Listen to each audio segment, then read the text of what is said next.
അസ്സലാമു അലൈക്കും വറഹ്മത്തുള്ളാ. പ്രിയപ്പെട്ട മുഅ്മിനീങ്ങളെ, മനുഷ്യർ മൂന്ന് വിഭാഗക്കാരാണ്: മുസ്ലിം, കാഫിർ, മുനാഫിഖ് എന്നിങ്ങനെ മൂന്ന് തരത്തിൽ മനുഷ്യരുണ്ട്.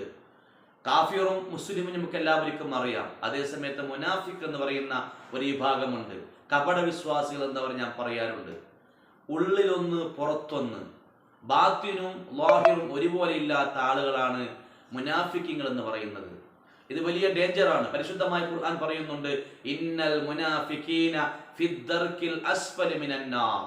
മുനാഫിഖീങ്ങൾ നരകത്തിന്റെ അടിത്തട്ടിലാണ് എന്ന് ഖുർആൻ നമ്മളോട് അറിയിക്കുകയാണ്, മുന്നറിയിപ്പ് നൽകുകയാണ്. നിഫാഖ് തരം ഒരു മുസ്ലിമായ മനുഷ്യർക്ക് ഒരിക്കലും യോജിച്ചതല്ല. നിഫാഖ് തരത്തിൽ നിന്ന് പൂർണ്ണമായും മോമിനായ മനുഷ്യൻ മാറി നിൽക്കണം. നമ്മുടെ ഉള്ളും പുറവും ഒരുപോലെയാവണം.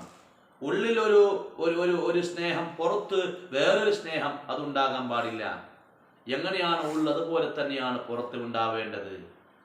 റസൂലുള്ളാഹി സ്വല്ലല്ലാഹു അലൈഹി വസല്ലം തങ്ങൾ മുനാഫിഖീങ്ങളുടെ അടയാളങ്ങളുടെ കൂട്ടത്തിൽ ഒരു 3 അടയാളം പറയുന്നുണ്ട്. ആയത്തുൽ മുനാഫിഖി സലാത്തുൻ. മുനാഫിഖിന്റെ 3 അടയാളം. 1, ഇദാ ഹദ്ദസ കദബ. സംസാരം തുടങ്ങിയാൽ കളവ് പറയും. ഇത് മുനാഫിഖിന്റെ അടയാളമാണ്. മുനാഫിഖിനിക്ക് മാത്രമേ അങ്ങനെ കളവ് പറയാൻ സാധിക്കുകയുള്ളൂ. സംസാരത്തിന്റെ അധിക സമയം കളവ്. രണ്ടാമതായി പറയുന്നുണ്ട്, വൈദാ വഅദ അഖ്ലഫ. വാഗ്ദാനം ഏറ്റെടുത്താൽ ആ വാഗ്ദാനം ലംഘിക്കും, അത് പൂർത്തിയാക്കി വിട്ടുകയില്ല.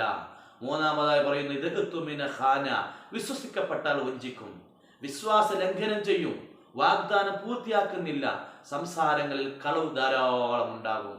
അള്ളാഹു നിഫാഖ് തരത്തിൽ നിന്ന് നമ്മെ കാക്കുമാരാകട്ടെ. അസ്സലാമു അലൈക്കും.